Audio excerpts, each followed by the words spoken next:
You cried for that person, alone, not understanding why it hurt so much, blaming yourself for not being able to forget. That person treated you like you were being dramatic, as if loving too much was somehow your fault, as if showing your feelings was a reason for shame. And you accepted it, swallowed your pride, diminished yourself just to maintain a bit of presence. Even so, you lost. You lost control. You lost nights. You lost your own voice. Today you don't lose anymore. Today you choose. You don't chase after them anymore. You don't wait. You don't ask. You don't beg. You stopped insisting on being seen by someone who only wanted to use you as a crutch. You stopped trying to be enough for someone who never knew how to recognize the obvious. That person noticed. They noticed that you don't respond the same way anymore, that your silence has changed tone, that your absence has become a presence within yourself. Now that person feels it. They miss you, not because you were weak, but because you were whole. That person feels the weight of no longer being necessary because now you are enough for yourself. You haven't become someone else. You've returned to being you, and that person watches, unable to do anything, trying to understand when they lost everything, not realizing it was the moment you recognized your own worth. You cried for that person. Yes, you cried, without anyone seeing, without knowing how to explain. It hurt in a place that has no name, and no one understood how much. You remembered everything, the touch, the tone, the promises, the way that person made it seem like the world was safe, and then they disappeared, left you in pieces, and came back as if nothing had happened. You blamed yourself for accepting it, but you accepted it nonetheless because loving too much was the only thing you knew how to do. That person didn't reciprocate. And still you insisted, because the fear of losing seemed greater than the pain of erasing yourself. You remembered every little gesture, every message you waited for that never came, from every explanation that was never given, from every excuse you made to justify what never made sense. This person made you feel exaggerated, as if feeling was your own problem, as if intensity was a flaw. But you weren't intense, you were honest, you just wanted reciprocity. And now, look where you are. You don't explain yourself anymore. You don't try to convince anyone of your worth. You don't insist. You don't wait. You don't cling. You realized that those who truly love you don't need you to prove anything. You realized that love isn't a competition. It isn't control. It isn't forced silence. You realized that this person never valued you because they always knew you would be there, no matter how much they hurt you.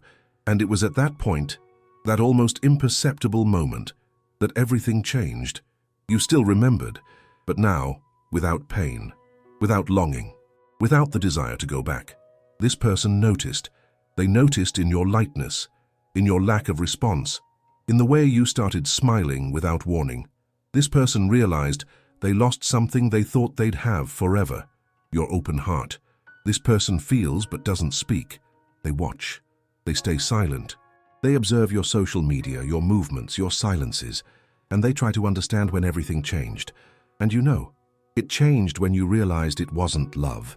It was attachment. It was fear. It was emotional addiction disguised as connection.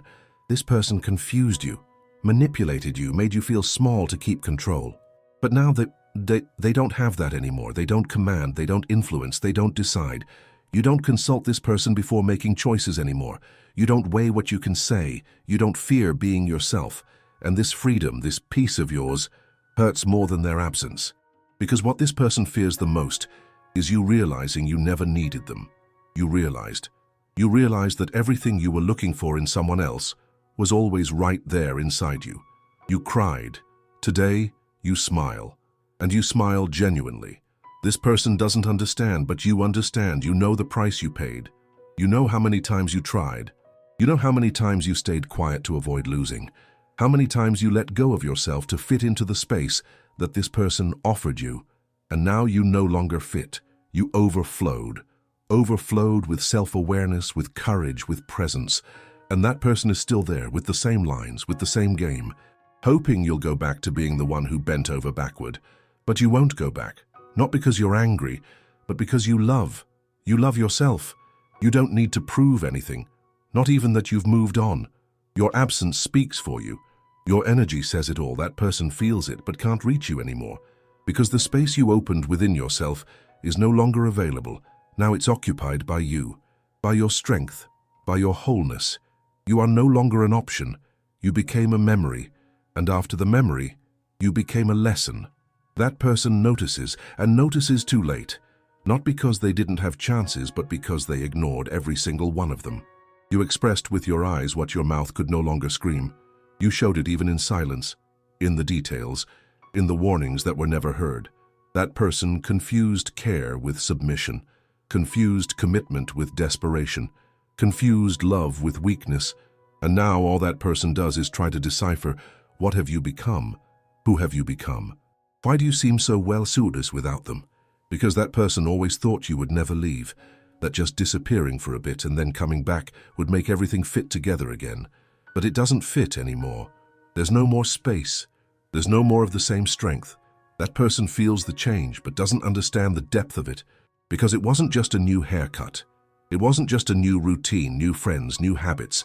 It was an internal shift. It was you choosing yourself. It was you looking in the mirror and saying, it's over. Not the love, the illusion is over. The hope of being seen by someone who chose to ignore you is over. The effort to sustain something that only existed on one side is over. The attempt to explain what should already be obvious has come to an end. This person realizes it, but doesn't acknowledge it, because acknowledging it would hurt more than losing you. Losing you was a calculated risk, but realizing that they lost you into yourself is unbearable. And that's what this person doesn't confess to anyone. But you feel it. You see it in the gaze they avoid meeting with yours, in the poorly worded hints, in the read messages left unanswered, in the forced absence, in the pride disguised as indifference. You perceive it, because now you see everything you once denied. You see clearly. You see where you were manipulated. You see how you were shaped to fit a mold that never had space for your truth. You see that you got lost, but you got lost to find yourself. And today you accept nothing less. You don't apologize for being whole. You don't diminish yourself to fit in. This person misses something they helped to destroy, and they can't go back, because there's no longer any space. What existed between you didn't die.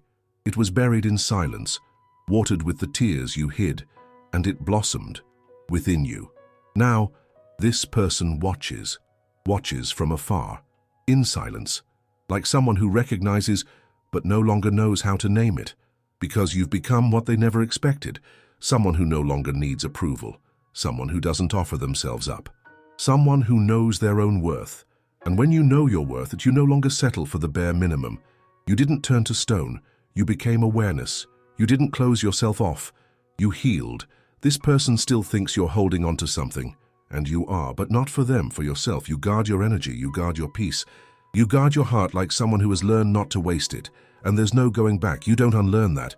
You went to the bottom of the well, alone, and you came out of there, without needing anyone to pull you up. Now you are ground for yourself. You are foundation, you are presence, you are truth, and this person no longer has access to that, because they didn't know how to maintain it when they had it. And it's not due to blocking, distance, or pride. It's due to a lack of harmony. What this person offered doesn't feed you anymore. It was an unstable presence. It was intermittent attention. It was an empty touch. It was a promise that died before being fulfilled. Today you want truth, but not the truth that's spoken, the truth that's felt, the one that's perceived without needing to be said. And that person never knew how to give you that, because they never even knew how to give themselves to themselves. You realize this now. You see that this person didn't know how to love. They knew how to possess. They knew how to hold on. They knew how to manipulate with silence, with doubts, with planned absences. You used to call it lack of time, but it was a choice. It always was a choice. You were the backup plan, while they treated you like a priority. You were emotional depth, while this person was only skimming the surface. And still you poured yourself out. You swam against everything. You drowned in unrequited love, until you resurfaced, not by magic, but out of exhaustion. Because loving is tiring when only one side gives, and now this person looks at you with confusion, as if you've turned into someone else. But you know, you've become yourself again, the version that existed before the pain, before the wear and tear, before the doubt. You recovered in silence, and that screams. It screams in your presence, in your calmness, in your new way of saying no. This person tries to initiate conversations, tries to rehearse comebacks, tries to provoke reactions, but you no longer respond in haste. You don't respond with hope. When you do respond, it's with clarity. When you don't respond, it's with peace. And that destabilizes someone who thought they would have you forever. This person realizes that you are no longer accessible, and that disturbs them more than losing you. Because before, you were there, even if wounded. Today, you are no longer there, and that hurts. Because your absence now has presence. Your absence now has value. Your absence now has impact. You no longer shout, but your energy speaks volumes. This person feels they've lost something sacred, and they can't tell anyone, because those who watched you begging for love now see you loving yourself, and it's impossible to pretend that nothing has changed. This person feels the void, but they don't know how to fill it. But because what used to occupy that space was you, with your dedication, your truth, your intensity, and now you're in a different place, within yourself, whole, grounded. This person doesn't understand how you managed it, but you know, you managed it because you chose to rise. You managed it because the bottom of the pit pushed you inward. You managed it because, after breaking so much, you got tired of being shattered. Now you are structure, you are choice, you are healing. This person notices, but there's no longer a place for them to fit in, because now, everything about you is boundary. It's clarity, it's a truth that won't be bent. You don't speak louder, but your presence screams. And it shouts what this person has always pretended not to hear. You no longer belong to me. And it's not because you built a shield, it's because you stopped being a home for someone who only knew how to devastate. Before, this person would come and go as they pleased. Now they don't even try anymore, because they realize that the path that led to you has been erased over time, with the pain, with the understanding that insisting was self-abandonment. You no longer hold space for a return, not because you feel nothing, but because you feel too much to accept again what extinguished you. This person feels it, and each attempt to get closer is fraught with hesitation, with fear of hearing what you no longer need to say. Because today you don't beg, you don't explain, you don't correct versions, you simply live. And living has been your cry for freedom. Every step you take hurts those who didn't believe you could walk without support. And you walk, firm, alone, present. You don't avoid memories, but you also don't feed on them. You don't wish harm, but you also don't wish for a return. This person now deals with what you faced in silence, with absence, with doubt, with the echo of questions that nobody answers. And all you ever wanted once was this: to be understood, to be valued, to be seen. But that person didn't know, because they confused constancy with need and mistook their love and for a necessity. It never was. It never has been. You were whole. You loved with all that you had, and you hoped it was mutual. But when you realized you were waiting for someone who only knew how to take, something in you broke. That was the day you stopped trying and began to return, not to that person, but to yourself. That person tries to act as if nothing had happened, as if they could reappear with any message. An emoji, a hey, long time no see, a sudden memory. But time doesn't go back. What returns is regret, and regret doesn't rebuild what was broken by absence. You don't go back, not out of hurt, but out of awareness. Because now even your silence has discernment. You no longer respond on impulse. You don't feel on autopilot. You don't give yourself away to emptiness. That person had you in abundance and lost you in scarcity. They lost you when they thought you would never leave, when they underestimated your strength, when they treated your love as something too available. And now, they feel everything you felt, but without the same capacity to rebuild. Because that person never learned to be alone. And you did. You learned in the dark, in pain, in doubt, in solitude, in lack of reciprocation. And that's why you are where you are. And that person, where they are. You crossed the desert without breadcrumbs. And today you nourish yourself with your own presence. That person notices but can no longer reach you. That person sees, but now it's too late. You didn't leave doors ajar, you didn't leave gaps, you didn't leave openings, because when you decided to leave, it wasn't to escape, it was to reconnect with yourself.